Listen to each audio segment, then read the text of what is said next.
오신 사랑의 하나님 진심으로 감사합니다. 하나님께서 일찍 택하시고 은혜를 주시기로 작정하셨던 주의 사랑하는 자녀들 이 자리에 불러 모아주시고 하나님의 말씀으로 공부하시고 은혜 베풀어 주실 줄 믿으니 감사나이다.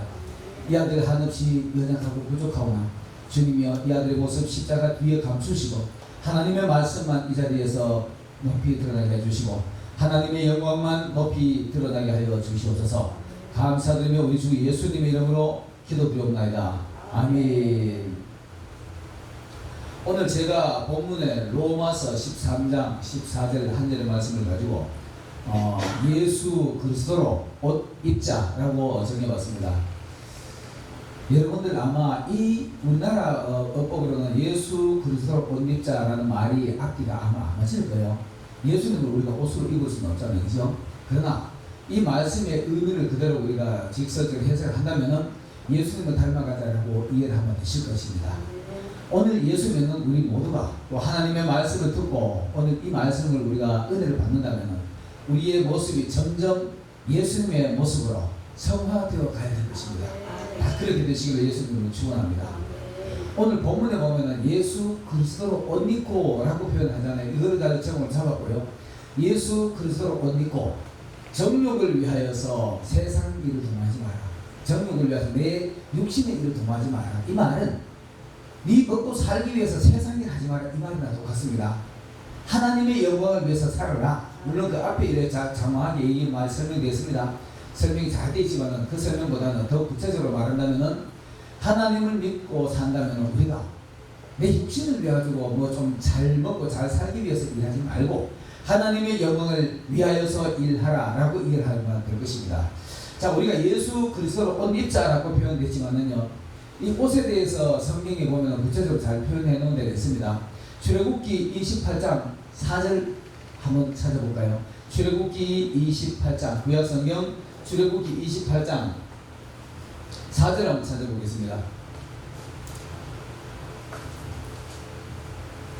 출애굽기 28장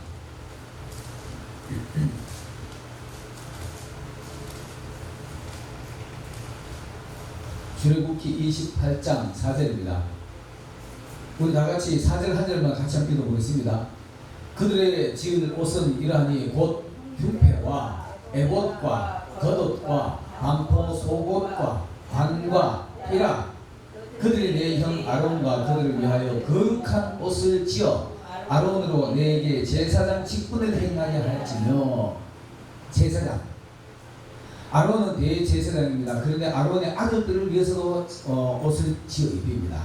자, 그래서 여기서 오늘 옷의 표현을 구체적으로 말하는 거면은 4절 보면 이렇습니다. 곧 흉패와 흉패 한 가지 나오고 에봇과 그 다음 겉옷과 반포 속옷과 관과 띠라 6가지가 나오죠. 이 6가지로 우리가 이 옷을 의관을 만든다면 아마 예수님의 모습을 닮아 갈 수 있을 것입니다. 여러분 오늘 이 말씀을 듣고 난 뒤에 예수님의 모습을 가지는데 이런 의복을 갖추시기 바라겠습니다. 그리고 우리가 또 이 말씀 생각나면은 어디 신약에 혹시 번뜩 떠오르는 말씀이 있나요? 에베소서 6장에 보면 있습니다. 에베소 6장에 보면은 6장 13절로 16절에 보면은 우리가 사단과의 전쟁에서 이기기 위해서 하나님의 전신갑주를 취하라 이렇게 되어 있어요. 그 전신갑주에 보면은 거의 같습니다. 머리에 구원의 투구, 의의 경배, 진리로 허리띠, 그 다음에는 복음으로 신는 신발, 진리로 허리띠, 방패와 칼 이렇게 되어 있습니다. 이렇게 되는 것이 성경에 보면 구체적으로 나와 있어요. 자, 그렇다면은 오늘 이 옷에 대해서 구체적으로 설명을 한번 해보겠습니다. 흉패, 첫 번째로 흉패 나오죠. 흉패는 가슴을 가지고 말합니다. 가슴, 가슴에 막는 방패를 얘기하는 겁니다. 가슴을 막는 방패를 얘기하는데 대제사장의 아론의 가슴에 보면은 판결 흉패라는 게 있어요. 판결 흉패라는 게 25장 그 뒤로 쭉 보면 나오는데 거기에는 보면 이렇습니다. 금실과 사색실로 아주 멋지게 짜가지고 한 뼘씩 한 뼘씩 정사각형으로 만들어서 이스라엘의 12아들들의 이름을 새긴 보석들을 각가지 보석들을 12개를 갖다 붙이고 있어요. 이 이스라엘의 대제사장이 하나님의 성전에 들어갈 때 이 옷을 입고 들어가야 됩니다. 이 말은 무슨 말이냐? 바로 말하면 목회자들이 성도들을 가슴에 안고 새벽마다 하나님의 전해가지고 아버지 르벤이요. 아론은 그럴 거예요. 이 르벤 아들 먼지 안 묻게 깨끗하게 해주세요. 그럴 겁니다. 그 다음에 레위요, 이사갈요, 스불론, 뭐 이렇게 유다 이렇게 쭉쭉 불러나갈 겁니다. 그렇게 하는 것처럼 오늘 주의 종들이 여러분 성도 한 사람 한 사람 가슴에 안고 새벽마다 나가지고 아버지 앞에 부여 안고 기도하는 거예요. 이 사람 오늘 또 정결하게 살게 해주세요. 때묻는 곳에 가지 않게 해주세요 라고 기도하는 것이 바로 목회자의 모습입니다. 이거 목회자만 그렇게 하면 되겠습니까? 오늘 여기 권사님들 다 사실상 교회 상당한 직분자들이잖아요. 상당한 직분자면은 구역장일 수도 있고 또 여정도 회장일 수도 있고 권사님이면은 하나님 앞에 기도하는 직분이 권사님들입니다. 작은 건 마찬가지입니다.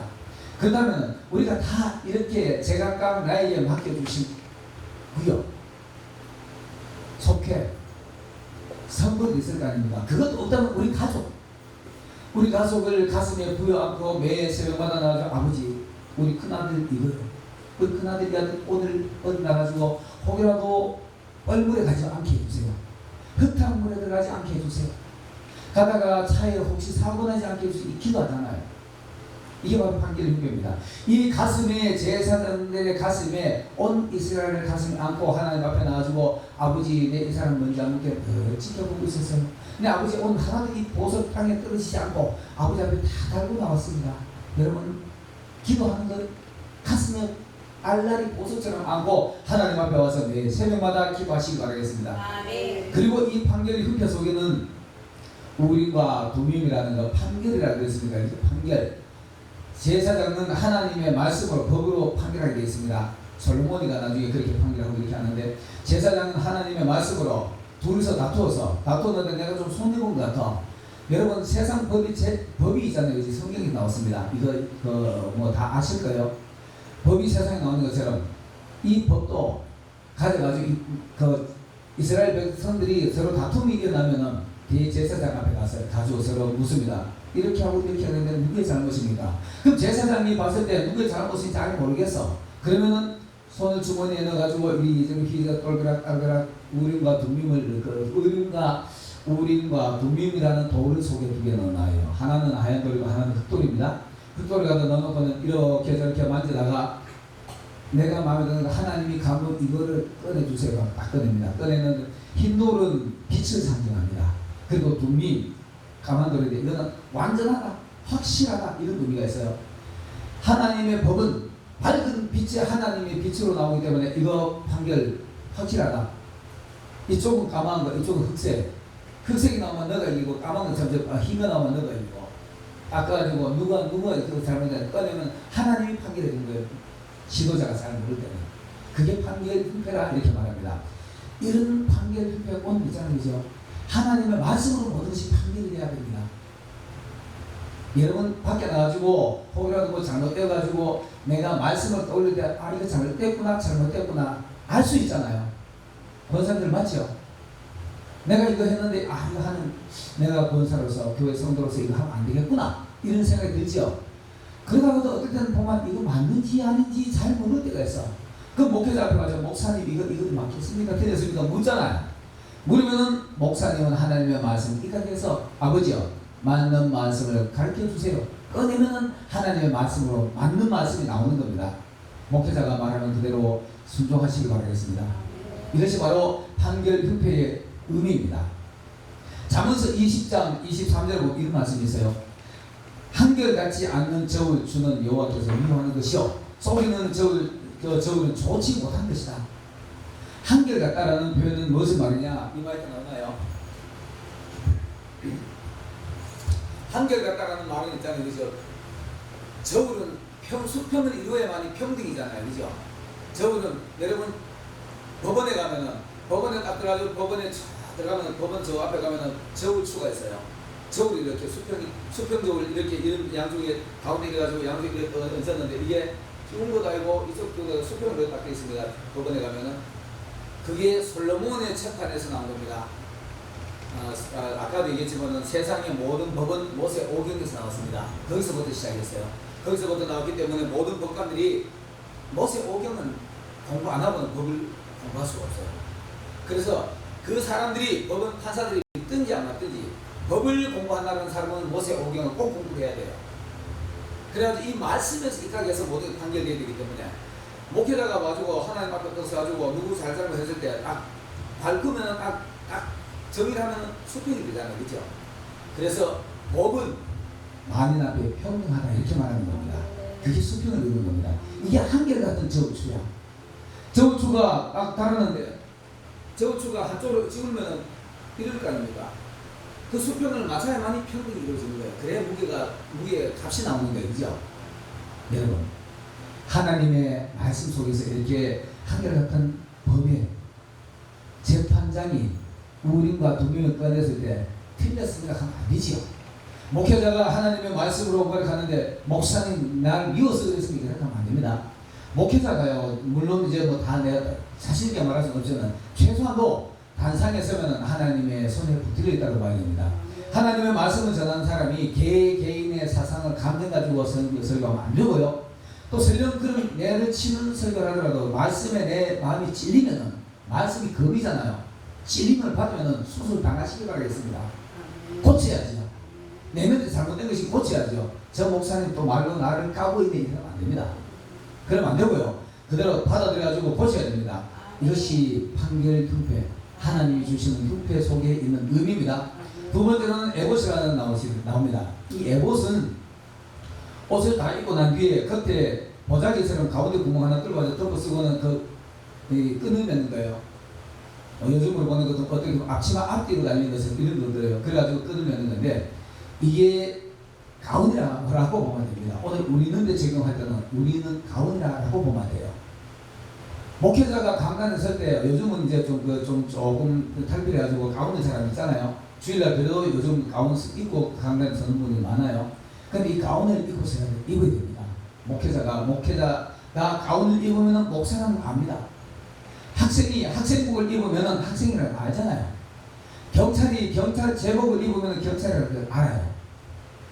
물론 우리가 목회자 가운을 입어야 되지만 목회자가 타워야 돼요.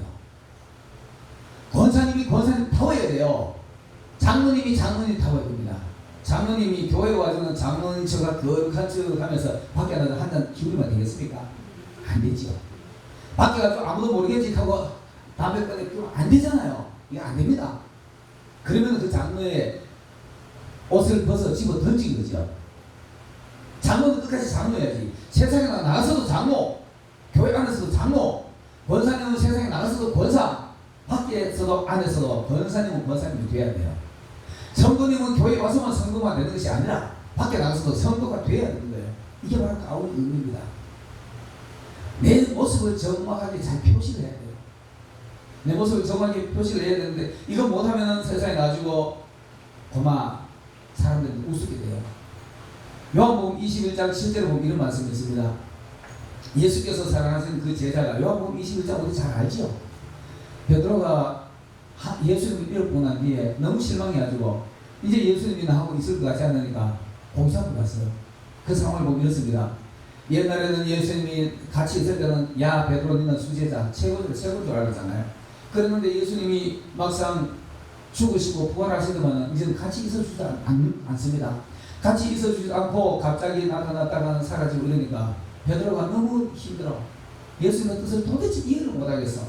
전에는 어느 날 순간에 구대탑을 이렇게 가지고 하나님의 나라를 그 옛날 다윗의 나라 솔로몬의 그 부강했던 나라를 다시 일으켜줄 줄 알았는데 고마 그거 아니야. 아니니까 베드로가 혼란스러워요. 그 혼란스러워가지고 복잡한데 그 제자들은 전부 다 베드로가 또 수제자라고 베드로만 쳐다보고 있네. 베드로만 쳐다보고 야 우리 네 수제자나 너 예수님하고 혹시 따로 만난 게 없어? 이렇게 물을 거 아닙니까? 이 베드로가 너무 힘들어. 그러니까 안 되겠다. 나는 옛날에 내 뱃놈이니까 나는 공작으로 나간다. 예수님 이제 의지할 거 없다고 간 곳이 갈릴리입니다. 그런데 실제로요, 갈릴리에 가기 전에 예수님이 먼저 마태복음 26장 32절에 보면은 내가 많은 서기관들과 그 지도자들에게 고난을 받고 난 뒤에 죽을 것이다. 그리고 너희들보다 살아나서 너희들보다 먼저 갈릴리로 갈 것입니다. 너희들도 거기 와서 나를 만나자 라고 약속을 했어요. 근데 제자들은 그 당시에 그 상황이 뭐게 긴박한 일인가 가만히 생각이 안 나요. 안 나고 그냥 직업차에 고기 잡으러 갔어요. 고기 잡으러 가지고 여러분 아시다시피 우리가 기쁘고 감사하고 은혜가 충만한 일하면은 일이 능률이 뭐 하나 있는데 두 개가 세 개가 막 돼요. 되는데 고민을 하고 걱정을 하고 일을 해보세요. 일을 해도 뭘 했는지 능력도 안 올라요. 베드로가 그랬어요. 베드로가 가지고 밤새도록 머릿속에는 온통 예수님이 왜 나를 만나주지 않고 제자들 다른 사람 보기 부담스럽게 나를 만들고 어디로 갔었을까 하고 무의식 중에 그물을 얹었다가 던졌다가 땡겼다가 밤새도록 일을 하는 겁니다. 날이 셀 때까지 그 짓을 하고 있는 거예요. 그러는데 다른 옆에 제자들은 보고 구경 뻔히 하고 똑같아. 그 보고 시간 떠는 것밖에 없어요. 제가 정신 나가는 거 이제 그만하지 싶으면서 그 보고만 아무도 말도 못하고 보고 있어. 그러다가 날이 훤하게 새기 시작합니다. 날이 동이 미명이 훤하게 저는 이 광경만 자꾸 이래 머릿속에 떠는 가슴이 무거워져가지고 어떻게 제가 옛날 모습 보는 것 같아가지고요. 날이 훤하게 새는데 요한이가 보니까 아이고 저거 참 설가선이 없이 어디가 지나고 있겠노 하고 이렇게 보니까 저자 바닷가에 어떤 사람이 하나 섰어. 사람이 섰는데 이 사람이 저 누구지? 관심 없이 있어서 관심 없는데 저번에 말을 걸어봐요. 야 너희 고기 좀 잡았느냐? 그래. 아니요 하나도 없습니다. 야 그렇다면 너 그물 오른쪽에 한번 던져봐라. 그렇게 베드로는 또 생각없이 오른쪽에 툭 던졌네. 던지고 나게 유명한 1호삼이 올라오잖아요. 1호삼이 올라오니까 이때는 베드로는 좀 무뎌가지고 그때도 몰라. 그러면 그렇지 내가 과연 내가 베드로인지 하고 막 신이 나는 글을 올립니다. 글을 올리는데 요한은 머릿속에 번개처럼 언뜻 지나가는 게 있어요.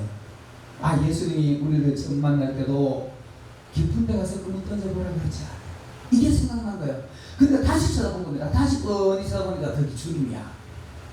그때 깜짝 놀래가지고 옆에 가지고 베드로를 꾹 찔러서 야 주님이 저 서셨다. 그래서 그때는 쳐다보기 주님이거든. 여러분 거기 본문에 보면 이제 이렇습니다. 베드로가 이 겉옷을 있잖아요. 벗어가지고 뱃전에다 이렇게 착착 개났다는 소리 나는데 뱃머리는 안 나요. 내가 봤을 때 착착 개났을 거예요. 개났을 건데 이 의미가 뭐냐 하면은 그게 겉옷이라는 표현이 나옵니다. 거기에 베드로가 겉옷을 벗어가지고 거기 놔뒀더라. 나는 이 대목을 보고 이거 뭐 다른 분들 어떻게 해석하는지 모르겠지만은 저는 예수님의 제자의 가운이라고 봤습니다. 학생복이라고 봤어요. 나는 예수님의 제자야. 내 이 옷은 예수님의 제자라는 그 옷이야.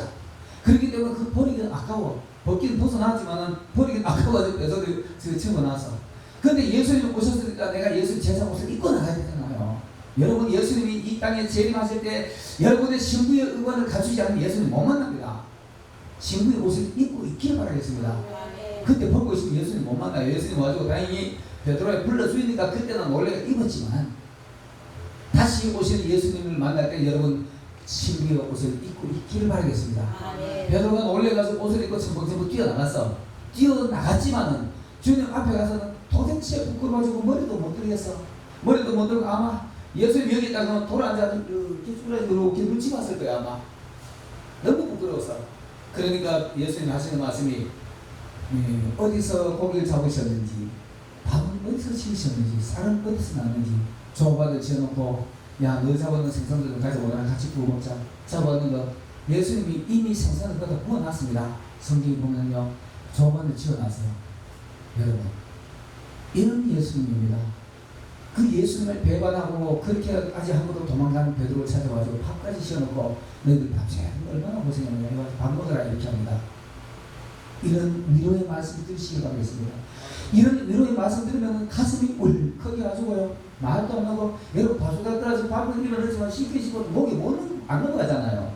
이런 감동 오면은 이런 기도 감동스러운 기도 좀 하고 이런 감동스러운 모습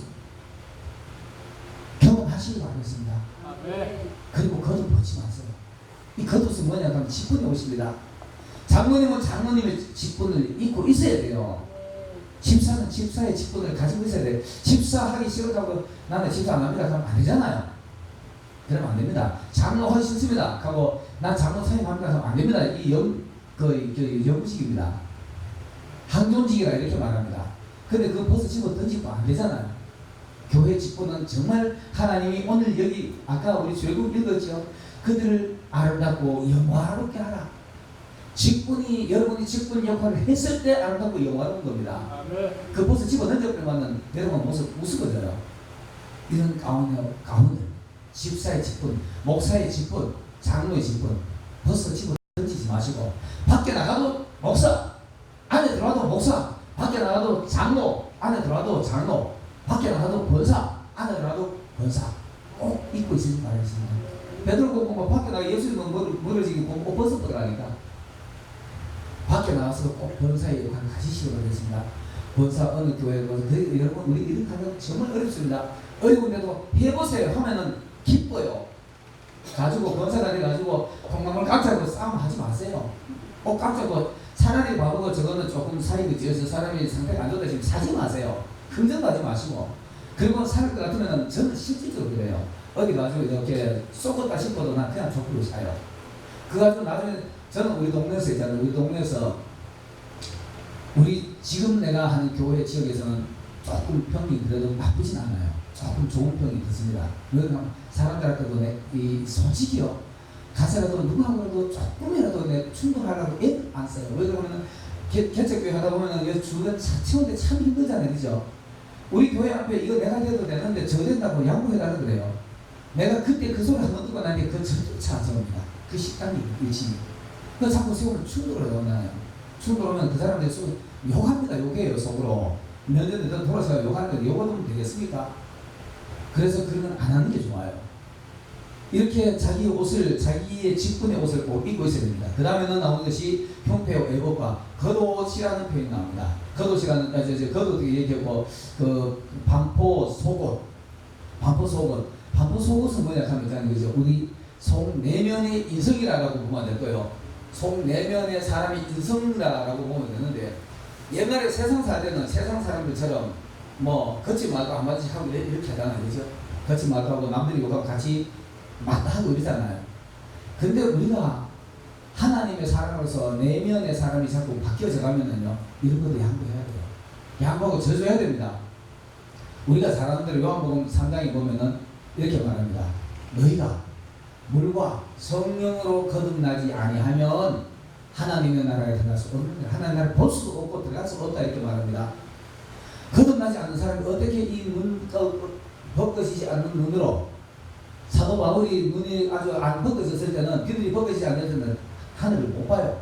못 봐도 이거 벗겨져야 돼요. 벗어져야 됩니다. 벗어져야만이 그 되는 겁니다. 자, 속 내면에 반포 속옷이라는 얘기는 속 사람. 우리 속 사람이 예수가 되어가야 돼요. 껍데기만 이렇게 뭐 교회 가지고 장난대 하고 아니고 제가 오늘 좀 더우니까 옷 좀 벗어드리겠습니다. 좀 양해 좀 부탁드리겠습니다. 근데 이 속 껍데기만 이렇게 화려하게 입으면 필요 없어요. 껍데기만 화려하게 입었다고 해가지고 그게 사람의 되는 게 아니고요. 교회 올 때 넥타이 메고 남방 입고 이래가지고 그런 컨셉하고 걸어오잖아요. 참나는 일부러 그렇게 그런 컨셉 할 필요 있을까? 그렇게 하고는 누가 버릇하면 고만 들보다 싸우잖아요. 내 감정 상하게 하면. 그럼 그 껍데기만 거룩한 거지. 속 내면에 좀 그렇게 해줘야 되죠. 속 내면에 하나님의 말씀과 성령으로 거듭나야 됩니다. 옛날 세상 모습 집어 던져야죠. 옛날 세상 모습 아니고 껍데기만 바르가지고 어디 기름 바르고가지고 막 여성들은 바르가지고 멋진 옷 입고 다녀가지고 권사가 아니고요. 장로가 아닙니다. 좀 내면의 사람이 말씀으로 하나님의 사람처럼 되어 가야 돼요. 하나님의 말씀을 내 속에 채우면 채울수록 물과 성령으로 거듭난다라는 말은 있잖아요. 하나님의 말씀을 내 속에 가득 채우면 되잖아요. 내가 성령의 사람이 되는데 성령의 역할이 뭡니까? 요한복음 14장에 보면 이렇습니다. 성령이 너희에게 오시면 예수님이 하신 말씀이 생각나게 해주잖아요. 말씀 알면 보면 그 지식밖에 안 돼요. 안 되지만 그 속에서 솟아나는 색수처럼 솟아오르면 성령의 사람이 되는 겁니다. 성령으로 난 사람. 성령 성령으로 난 사람이 돼야만이 속 사람이 좀 속은 익었다 소리 안 되겠습니까? 껍데기는 번들번들하게 내가 이런 거 껍질이 해가지고 다니면서 속에는 아직까지 옛날 생긴 다 있어가지고 누가 볼까 하면 네가 날 한 대 때린다 나는 너 두 대 때린다 하고 껍데기가 큰일 나잖아요. 그러면 저게 장로가 이런 소리 합니다. 제가 실제로요 다 우리가 전도하는 사람들이잖아요. 그죠? 전도하는 사람들인데 전도하러 다니다 보면 이런 소리 많이 듣잖아요. 교회 장로에다 내가 사기당했어요. 이런 소리 들어보셨죠? 목사라는 사람이 내게 거짓말했어요. 이런 소리 들어보셨죠? 권사라는 사람이 나를 아주 힘들게 했어요. 이런 소리 들어봤습니다. 제가 전도하다 그런 소리 들으면 참 답답합니다. 답답하다가 제가 이제 어느 날 하나님 이 부분을 어떻게 해결할까요? 하고 기도하다가 이 언뜻 떠오르는 게요. 제가 그래서 어떨 때는 참 하나님이 저에게 주신 게만 감동적인 게 많은데 우리가 있잖아요. 이 교회가 사실 용광로 같은 곳입니다. 세상에 쓰레기 같은 고물들을 여기 갖다 집어넣고 성령물로 때우고 말씀으로 자꾸 씻어내면 새로 태어나는 거예요. 못 쓰는 고물 갖다가 완전히 그 고물의 모습 싹 새로해서 녹여버려야 돼. 그게 성령의 불입니다. 다니엘서의 그 용광로 나오잖아요. 불무는 금을 예단하는 겁니다. 도안에는 은을 예단하는 거고요. 불무 속에 돼가지고 단련당하시길 바라겠습니다. 교회 와가지고 속 상하다고 막 내가 힘드니까 때를 치아봐라 얘기하는 교회 가면 가면 안 돼요. 여기가 바로 용광로야. 용광로에서 내가 뜨거워도 견뎌내가지고 내가 새롭게 피어나야죠. 옛날 모습 그대로 가지고 나는 싫다 간다 하면 옛날 모습 그대로 돌아가는 거 아닙니까? 그럼 되겠습니까? 새롭게 거듭나야죠. 옛날에 썩어 빠지고 찌그러진 모습 싹 먹여가지고 새로 다른 어떤 예수 그리스도의 주물에 넣어가지고 딱 새로 찍어내야 됩니다. 찍어내가지고 그 역할을 해야지. 그게 성막에서 모든 기모들이 하는 역할입니다. 이렇게 거듭나지도 않고 옛날 모습 가지고 이건 속 사람이 속옷을 아주 제대로 못 갖춘 거죠. 속 내면의 사람들을 자꾸 만들어 가시길 바라겠습니다. 하나님의 모습으로 예수님의 모습으로 속 내면의 사람을 좀 바꿔 가시길 바라겠습니다. 그게 바로 속옷입니다. 그게 바로 반포 속옷인데요. 이것이 바로 성령으로 거듭난 사람. 오늘 요한복음 3장 5절로 8절에 보면은 성령으로 난 사람 이렇게 말합니다. 물과 성령으로 거듭난 사람이 바로 성령과 같은 사람이다. 자, 성령과 같은 사람은 어떻게 말하느냐? 너희가 바람이 임으로 불매 바람 그 소리는 들어도 그가 어디로 왔다가 어디로 가는지 알지 못하나니 성령의 사람은 다 이와 같다 이렇게 말합니다. 성령의 사람은 물과 성령으로 거듭난 사람은 바람과 같은 역할을 한다라고 말하고 있습니다. 이건 뭔 말이냐 하면은 바람과 같은 역할은 우리가 바람이 지금 여기도 뒤에 바람이 보죠. 안 보이잖아요. 에어컨은 바람이 뿌면 안 보이잖아요. 그러나 저 역할을 우리 시원하게 해주잖아요. 시원하게 해주고 있습니다. 이 바람의 역할입니다. 바람의 역할을 다 이 설명하려고 하면 또 너무 많이 가니까 그런데 바람은 봄바람은 모든 얼어붙은 걸 녹이고 깨우고 이런 역할을 합니다. 흔들어 깨웁니다. 깨우고 성장하게 여름만 성장하게 하고 가을은 여백게 하고 그리고는 나중에는 여기를 아주 충실한 열매를 잡고 있을 정도로 가지를 단단하게 만드는 게 바람의 역할입니다. 그러나 그 바람 봄부터 겨울까지 바람이 불어가도 그 바람이 어디서 왔다 어디 가는지 알지는 못하잖아요. 그러나 바람의 역할은 확실히 있어요. 바람의 역할은 확실히 있어요. 이게 바로 성령으로 난 사람. 여러분이 스스로가 나는 성령 충만해 성령이라 사람이라 라고 말한다면 있잖아요. 그죠? 소리 없이 왔다가 소리 없이 가시길 바라겠습니다. 그러나 흔적은 남기세요. 와주고 흔들어가지고 죽은 영혼 잠자는 영혼 깨우시길 바라겠습니다. 잠자는 영혼 깨우고 좀 이렇게 연약한 사람 흔들어가지고 좀 더 성장하게 만들어주고요. 그러나 어디 가서 그렇게 해놓고는 저거 내가 했잖아 이 칸만 그건 성령의 사람이 아니지. 성령으로 난 사람 아니죠.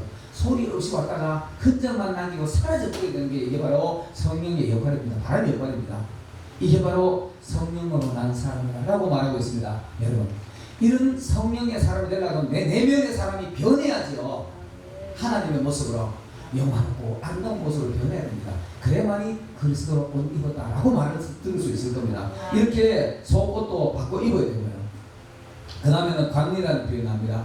관은 두말할 것 없이 덮어 쓰는 거잖아요. 구약에 보면 제사장들이 이렇게 두건처럼 덮어 쓰는 게 있어요. 두건처럼 하얀 거 덮어 쓰고 여기다가 금패를 하나 갖다 붙입니다. 여호와께 성들 이 이마에다가 글씨로 금을 갖다가 여호와께 성결이라고 다 써져 있어요. 머릿속에는 있잖아요. 우리 항상 건전한 생각이 됩니다. 하나님 보실 때 진짜 이쁘다 이런 소리 들어야 안 되겠습니까? 근데 속으로 겉으로는 싱긋싱긋해서 두고 보자 되겠습니까? 안 되잖아요.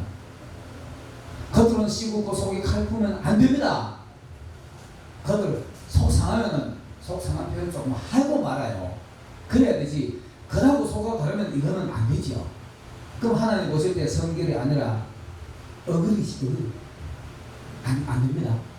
여호와께 성결 생각하는 것 자체가 오늘은 내가 하나님 위해서 뭘 할까? 오늘은 내가 우리 교회를 위해서 뭘 할까? 오늘 우리 목사를 위해서 뭘 할까? 우리 구역 가족들을 위해서 뭘 할까? 이게 바로 하나님 보실 때 이쁘잖아요. 저는요, 제가 결혼을 늦게 아주 이제 언젠가 우리 종현님과 여러분 보실지 모르겠지만 제가 42에 결혼해가지고 늦게 결혼하고 나니까 이 착상이자가 돼가지고 46에 아들 하나 낳았어요. 46에 아들 하나 낳았는데 나 그때 거의 포기하다 하나씩 받은 아들 하나 낳았는데 저는 그 아들만 보면 지금도 너무너무 이뻐. 근데 이제 뭐 그거 가지고 사람들은 아들 너무 이뻐하면 하나님 질투하는 하는데 여러분 사랑은 있잖아요. 하나님을 알 수 있는 척경입니다. 사랑해보지 않는 사람은 하나님을 알 수 없어요. 그러나 하나님보다 앞서면 안 되지요. 그러나 우리는 사랑해야 됩니다. 부인도 사랑해보고 아들도 사랑해보고 교회 교우들도 사랑해봐야 돼요. 정말 그 사랑을 해봐야만이 하나님 진짜 이렇게 사랑하시는 걸 알게 됩니다. 제가 우리 아들만 보면은 가끔 그래요. 하나님 나를 이렇게 사랑하실 거야. 이렇게 느껴요. 나 우리 아들 정말 이뻐요. 어떤 지금도 우리 아들이 오면 쫓아와서 막 나를 안고 막 이래요.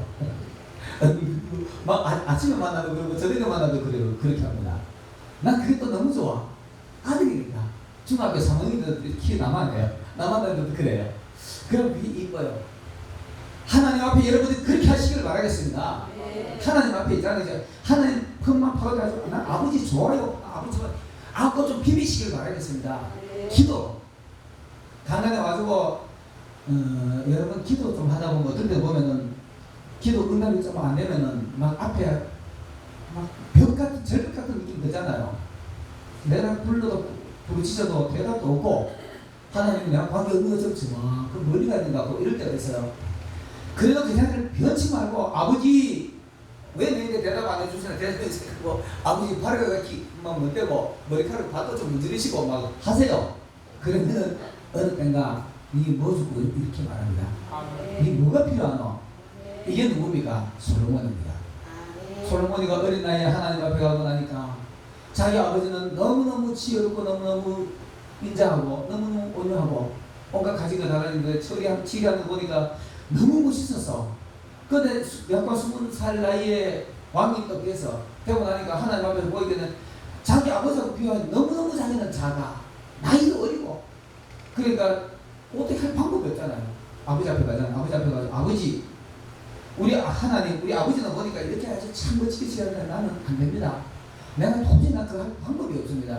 내가 사람 좀 세워보려고 여덟 동네 가서 수급 파악하고 여덟 동네 사람 세우고 이것도 아들을 수급 나눠가지고 이거 파악이 안 돼요. 이러잖아요.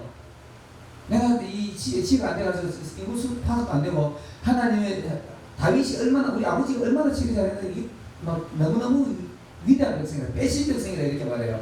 하나님의 빼신 백성이라 나는 이거 도저히 내가 할 방법이 없습니다. 하고 1,000번째 되잖아요. 이 1,000번째 하여튼 그랬어요. 그래가 드리고 난 뒤에 1,000번째는 이거 1,000번이 아니고요. 1,000 희생입니다. 양과 모든 짐승의 천마리를 한꺼번에 드린 거예요. 그 의미가 뭐냐 하면 이 1,000번째 의미 참 혼란오는 모습들이 있습니다. 천마리를 한꺼번에 들여가지고 내가 이 천이라는 숫자는 100, 1000, 10,000, 10, 100, 1000, 만 이거는 있잖아요. 만수라고 합니다. 만수라고 하는데 하나님 나는 사람 수 세려봐도 모르겠습니까? 내 이 천마리를 한꺼번에 잡아가지고 아버지 앞에 제사 드릴 테니까 이거 전체 이스라엘을 생각하시고 나 이스라엘 내가 도저히 자신이 없으니까 아버지 받아가지고 아버지가 치료하시니까 아버지가 하나님 앞에 드리는 거예요. 드리니까 맞잖아요. 요쪽 돈을 세우고 나 이쪽 돈을 세우고 이쪽 나쁘니까 모르니까 솔로몬이 막 인정하고 그래 야 니 진짜 예쁘다. 니 아주 연약한 거 알고 인간의 나약함을 알고 내 앞에 보이기 때문에 그래 니 뭐 주고 이러잖아요. 이런 응답 받으시기 바랍니다. 가족 어떠하고 벽에 절벽같이 막 부딪혀서 막 아무 소리 안 끌거나 한 나가거나 말거나 끝까지 어떠하고 대답해 주세요 하고 매달려 보세요. 히스기야 그러니까 대답 받으라니까. 그런 대답하고 나면은 그다음부터는 하나님 하시니까 내가 이거 하나님은 나를 조종하시니까 이렇게 되면 이제 자신감 있는 겁니다. 그게 솔로몬의 지혜입니다. 그런가 좋나요?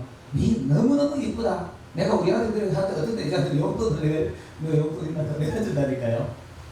나 이런 거 들으면서 하나님의 사랑 깨닫고 하나님의 말씀 깨닫고 이럽니다. 여러분 사랑하시기 바라겠습니다. 사랑은 하나님을 알 수 있는 적경입니다. 그게 바로 오늘 이 하나님을 알 수 있는 적경인데 내 머릿속에는 온통 하나님 생각. 앉든지 서든지 먹든지 마시든지 자든지 깨든지 하나님 생각. 이렇게 하면 하나님이 당연히 기쁘죠. 우리 아들이 가끔 이렇게 말해요. 우리 아들이 한 5, 6살 때 우리 아빠는요 냉장고 말고 다 만들 수 있어요. 그 소리가 너무 좋더라고. 하나님 찬양하는 데 있잖아요. 그죠? 은혜처럼 찬양하세요. 아버지 난 너무 좋아요. 이렇게 은혜처럼 찬양하세요. 그럼 하나님 그거 보고 하나님 좋아하고 싶다니까. 하나님 우리처럼 인성을 가지고 계시는 분이시기 좋아하십니다. 정말 감사하다 그러세요. 억지로 감사를 안 하면서 감사하면 날 농락하지 마 이렇게 할 겁니다. 그렇게 하지 마시고 속상하면 아버지 내 지금 속상합니다. 이래서 감정 풀어주세요. 이거 해보세요. 감정이 순식간에 풀어집니다. 이거 진실입니다. 내 지금 마음이 너무 울적해요. 아버지 이거 내가 목사가 이거 하면 안 되면 빨리 풀어주세요. 순식간에 풀어져요. 이거 해보세요. 그럼 하나님 진짜 즉각적으로 응답해 주세요.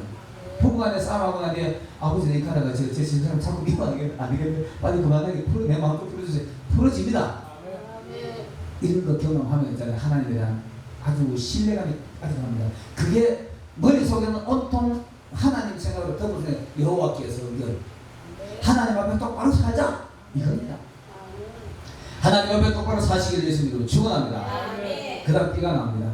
띠가 나오는데 이거는 진리로 흐릿띠하고 이렇게 말합니다. 로마서 13장 13 아니고 누가복음 12장 35절에 보면은 허리에 띠를 띠고 덕구를 켜고 서있으라. 에베소서 6장에 보면 진리로 너희의 허리띠를 띠고 진리로 허리띠를 띠는 겁니다. 하나님의 말씀을 여러분 몸에 주렁주렁 달고 사시기 바라겠습니다. 허리는 뭐냐 하면 제가 오늘 서두에 이걸 안 했네요. 우리가 음식 많이 먹으려고 하면 허리 풀어야 되죠. 허리도 풀어야 되죠. 은혜 받을 때 진짜 허리도 풀고 은혜 받으면 안 되잖아요. 그러나 마음의 허리띠를 풀고 마음껏 은혜 받으시길 바라겠습니다. 이게 바로 진리로 그 하나님의 진리로 허리띠를 띠고 서서 신부가 있잖아요. 신랑을 기다리는데 우리 신랑 언제 올까?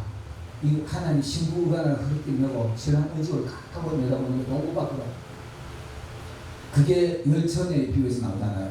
이 열처녀들이 등불 들고 기름 들고 그 허리띠를 메다는 여기 바로 그 누가복음 12장 35절에 보면 허리띠를 띠고 등불을 켜고 서 있으라. 앉아가 있으면 졸리지. 앉아가지고 있으면 꼬박꼬박 졸게 돼 있어요. 기다리는 신부는 앉고 하면은 신랑이 와가지고 이거 기다리는 자세가 틀리면 이렇게 할 겁니다. 서서 허리띠를 띠고 서서 기다리시기 바라겠습니다. 여러분 허리 있잖아요. 우리 옛날에 허리는 힘쓰는 곳입니다. 배가 고파도 힘쓰려면 허리띠 쫄라면 힘이 배에 나와요. 맞지요 장모님? 허리에 그 힘 빠졌을 때 배가 고플 때 허리 풀려면 힘 못 쓴다니까요. 근데 허리띠 쫄라면 힘 나와요. 북한 사람들이 허리띠 쫄라면 설사 뜨고 얘기를 하잖아요. 허리띠 쫄라면 하나님의 진리의 말씀으로 허리띠를 하시고 서서 기다리시기 바랍니다. 이게 바로 오늘 예수 그리스도를 옷 입은 겁니다. 여러분 정말 예수 그리스도 옷 입으시기 바라겠습니다. 오늘 이 선신갑주를 한번 생각해 보겠습니다. 구원의 투구 여호와께 성결 나는 하나님 앞에 정직하게 있어야 되지. 이 성결이 뭐냐 하면 있잖아. 주는 내 주인 하나님은 내 아버지. 이거 확실히 믿는 믿음입니다. 구원의 투구 내가 구원받은 주님이 나를 위해서 십자가 죽으셔서 난 구원받은 자라고 확신이 있는 사람이 구원의 투구를 쓰는 겁니다. 사단이 와가지고 니 진짜 구원받았나? 구원받은 증명을 하면 이건 잘 모르겠는데 이거 안 되지요. 큰일 나죠. 나는 구원받은 자야. 사단아 물러가라. 자신있게 물러 말씀 물리치시길 바라겠습니다. 이게 바로 구원의 투구야. 구원에 두고 하는 여호와께 성결. 예수 믿는 것이 여러분의 의입니다. 의기 때문에 여호와께 성결한 겁니다. 그렇게 여호와 앞에 성결한 여러분이 되시길 바라겠습니다. 흉패. 흉패 있잖아요. 그죠? 누가 뭘 가더라도 의의 흉패. 의의 흉패. 여러분 그 계시록 5장 8절 8장 5절인가 이렇게 있습니다. 성도들이 천사들이 내려와주고 성도들의 기도를 받아 올라가는데 이거는 성도들의 기도라. 근데 이것은 성도들의 옳은 행실을 갖고 얘기합니다. 여러분 옳은 행실이 있잖아. 하나님 앞에 저거 되는 겁니다. 빛이 되는 겁니다. 옳은 행실 하시길 바라겠습니다. 내 앞에 이 가슴 위에 흙을 붙이고 이 메고 신발 복음으로 신발 신고 칼 들고 방패 들고 사단이 가지고 너 정말 구원 받았나 하면 받았어 하고 방패 딱 내면 밀어 막아야죠. 그리고 사단 물러가라. 이 검은 이제 성령의 검이 양쪽 양날입니다. 여기도 날이고 여기도 날이에요. 그래서 좌우에 날선 검이라 이렇게 말합니다. 좌우에 날선 검. 하나는 사단을 물리치는 것, 하나는 내 스스로 내 자신을 다듬어가는 것. 말씀의 검으로 사단의 공격도 물리치시고, 말씀의 검으로 내 스스로의 하나님의 사람으로 내 내면의 사람 외면의 행실, 생각하는 것, 말하는 것, 행동하는 것 일치가 됩니다. 이게 바로 우리가 빛된 자녀들의 모습입니다. 오늘 로마서 13장 14절에 보면 오직 그리스도로 옷 입고 정욕을 위하여서 육신의 일을 도모하지 마라. 여러분 정말 예수 그리스도로 옷 입었다라고 말한다면 생각부터 예수님만 생각하실 바라겠습니다. 아멘. 말하는 걸 예수님처럼 하나님의 말씀하신처럼 하시길 바라겠습니다. 행동하는 거 하나하나 하나님의 자녀답게 행동하시길 바라겠습니다. 목사답게 행동하고 장로답게 밖에서도 장로 안에서도 장로 밖에서 권사 안에서 권사답게 행동하고 집사답게 성도답게 행세를 하는 것이 바로 오늘 예수 그리스도로 옷 입은 자다라고 말할 수 있습니다. 사랑하는 주의 자녀들이여 정말 예수 그리스도로 옷 입고 세상과의 모든 것을 승리하는 여러분들이 되시기를 예수님으로 축원합니다. 기도드리겠습니다.